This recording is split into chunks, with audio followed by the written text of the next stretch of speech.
परभणी जिल्ह्यात गेल्या 3 दिवसापासून सतत जोरदार पाऊस सुरू आहे। साधारण 9 महसूल मंडळामध्ये परत या आठवड्यात अतिवृष्टी झाल्याची माहिती आहे।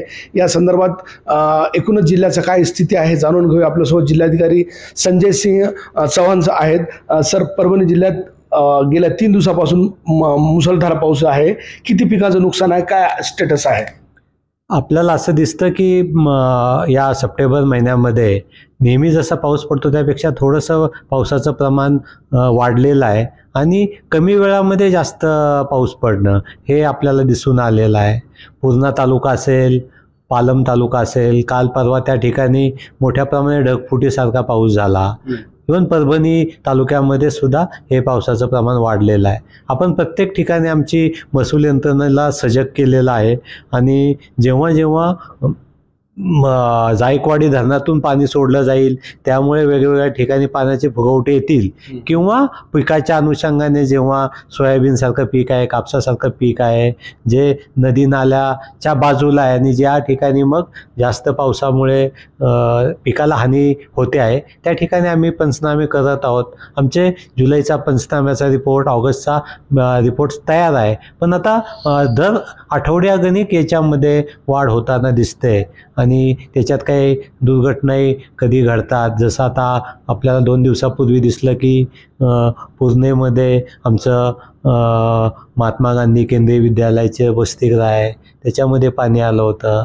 मग त्या ठिकाणी जाऊन योग्य ती त्याची काळजी घेण्याचा प्रयत्न केला। किंवा कालच्या पावसात परभणीमध्ये असं दिसलं की आपल्याला 3 मंडळामध्ये अतिवृष्टी झाली, 65 मिलीमीटरपेक्षा जास्त पाऊस झाला। 12 घरामध्ये पाणी गेलं होतं वेगवेगळ्या, त्या ठिकाणचे पंचनामे झालेले आहेत। त्या ठिकाणी आपण मदत देण्याची जी शासकीय नियमाप्रमाणे ती कारवाई करत आहोत। त्यामुळे शासनाला जे अहवाल पाठवायचे आहेत ते आमच्याकडून वेळोवेळी पाठवले जात आहेत आणि जी मदत नैसर्गिक आपत्ती म्हणजे 65 मिलीमीटरपेक्षा जास्त पाऊस 24 तासात झाला आणि त्यामध्ये कुणाला त्याच्या घरामध्ये पाणी घुसलं किंवा त्याला तिथून विस्थापित व्हावं लागलं किंवा काही जनावर दगावलं, यासाठीची मदत आपण तातडीने देत आहोत।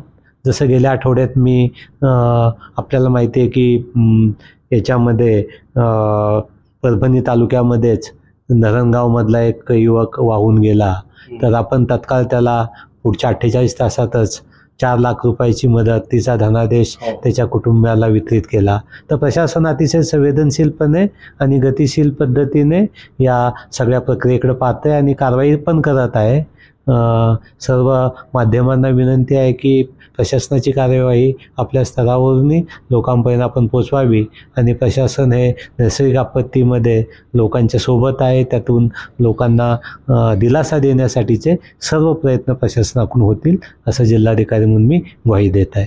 सर, नेमकं किती नुकसान आहे? गेल्या 3 दिवसापासून जोरदार पाऊस आहे, पिकांचं किती मोठं नुकसान आहे?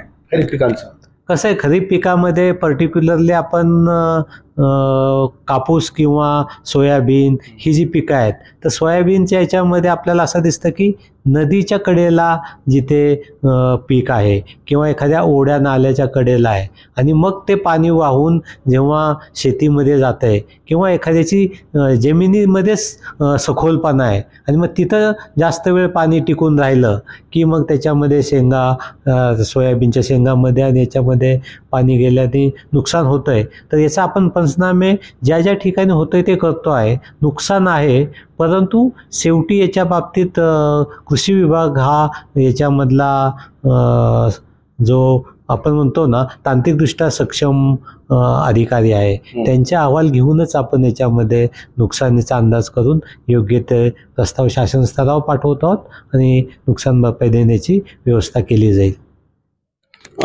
3 दिवसापासून सतत जिल्ह्यात ढगफुटी सदृश्य पाऊस आहे। जिल्हाधिकारी स्वतः फील्डवर उतरून त्यांनी एकूणच नुकसानग्रस्त भागांना भेट दिलेली आहे। मात्र ज्या नुकसान आहे त्या नुकसानीचा आढावा घेणं सुरू आहे। मागचे जे अतिवृष्टी झाली होती त्याचे पंचनामे पूर्ण झालेले आहे, मात्र सप्टेंबर महिन्याच्या या आठवड्यामध्ये जेव्हा पाऊस झाला त्याचं पंचनामे करण्याला सुरुवात झाली असल्याची माहिती जिल्हाधिकाऱ्यांनी दिली आहे। तर एकूणच शासन दरबारी अहवाल पाठवून जनतेला मदत मिळवण्याचा मानस या ठिकाणी जिल्हाधिकाऱ्यांनी बोलून दाखवला। कॅमेरा पर्सन सय्यद खिजरसह नजीर खान, TV9 मराठी, परभणी।